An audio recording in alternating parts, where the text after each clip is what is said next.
আমার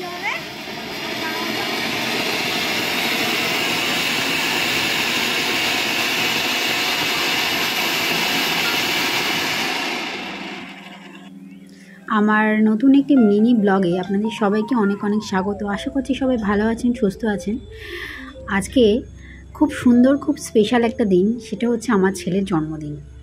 তো আজকে জন্মদিনের সারাটা দিন কীভাবে ও কাটালো আর আমি কি করলাম সবটাই আপনাদের সাথে শেয়ার করব। তার আগে সকালটা আপনাদের সাথে শেয়ার করলাম যে এত সুন্দর আমার ছাদ বাগানে ফুলের বাহার, সেটা কি আপনাদের সাথে শেয়ার না করে পারি? আমি সবসময় চাইবো আমার ছেলের জীবনে এরকম যেন ফুলে ফুলে ভরে ওঠে, যেন সবসময় সুস্থ থাকুক, ভালো থাকুক। চলুন আজকে জলখাবারটা শেয়ার করি। জলখাবারে রয়েছে সাদা আলুর চচ্চড়ি আর লুচি, কারণ আজকে পোড়া টোড়া জিনিস দিতে নেই তাই। আর এখানে বসিয়ে দিয়েছি আমি পায়েস। সমস্ত রান্না শেয়ার না করতে পারলেও কিছুটা অবশ্যই করব। সমস্ত কিছু কমপ্লিট হয়ে যাবার পরে ওকে আশীর্বাদ করার জন্য এখানে আমি বসিয়ে দিয়েছি। এখানে প্রদীপ জেলে দিয়েছি, ধান আছে, দুব্বো আছে, আর এই যে ওর সমস্ত প্রিয় জিনিস রান্না করে দেওয়া, বাঙালি নিয়ম অনুযায়ী যা যা দেওয়ার, 5 রকম ভাজা, তার সাথে রয়েছে তোপসে ফ্রাই, আলু পোস্ত, ঢ্যাঁড়স ভাজা, বেগুন ভাজা, কুমড়ো ভাজা, এখানে রয়েছে স্যালাড আর ভেজ ডাল, এটা হচ্ছে পালং শাকের চচ্চড়ি, এটা হচ্ছে পমফ্রেট, চাটনি, পাঁপড়, 5 রকম মিষ্টি, দই আর পায়েস আর চকলেটস। ব্যাস। তো বড়রা সবাই একটু ওকে আশীর্বাদ করুক আজকের দিনে। সবার আশীর্বাদ নিয়ে ওর দিনটা, ওর জীবনটা যেন রঙিন হয়ে ওঠে।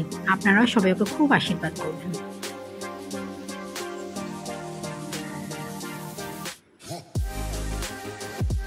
এই যে বাবার আশীর্বাদের পর্ব চলছে। আমার মা বলে বাবা, আমরা সবার বড় হলেও বাবাই আগে আশীর্বাদ করুক, সেটাই আমাদেরও ভালো লাগবে।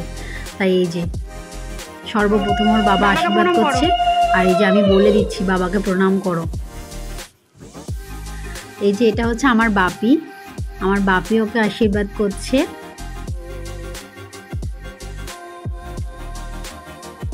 জিজ্ঞাসা করছি এবার কি করতে হবে।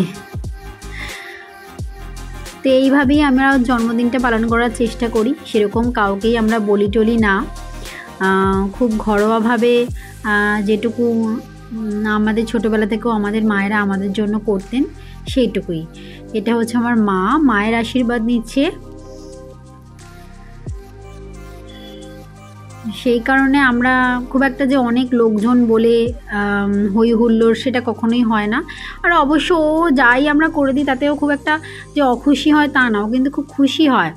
এই যে ওকে সমস্ত কিছু সাজিয়ে ওর জন্য স্পেশাল করে জিনিসটা করা হয়েছে, তাতেও খুব খুশি।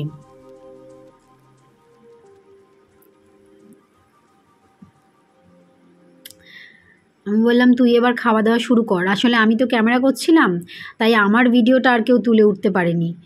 আর এই যে সন্ধেবেলায় কেক এনেছি, আসলে এবারে খুব দুঃখের বিষয় যে আমি কেকটা বানিয়ে উঠতে পারিনি, আমার ফ্রিজ খারাপ হয়ে যাওয়ায়। আর এই যে ও কেক কাটছে, ওই যে বললাম যে বেশি কাউকে কিছু বলার ব্যাপার তো নেই অবশ্যই।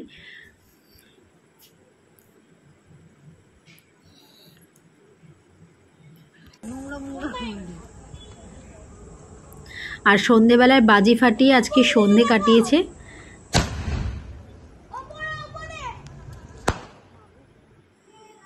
রাতের খাবারে রয়েছে ওর বাবার হাতের বিরিয়ানি। এটাও ওর খুব পছন্দের জিনিস, বাইরের জিনিস ও খেতে একদম পছন্দ করে না, তাই ওর বাবাই আজকের বিরিয়ানিটা বানিয়ে দিয়েছে। তো আজকের দিনটা এইভাবেই আমরা শেষ করলাম। আপনারা সবাই ভালো থাকবেন, সুস্থ থাকবেন, আর ওকে অনেক আশীর্বাদ।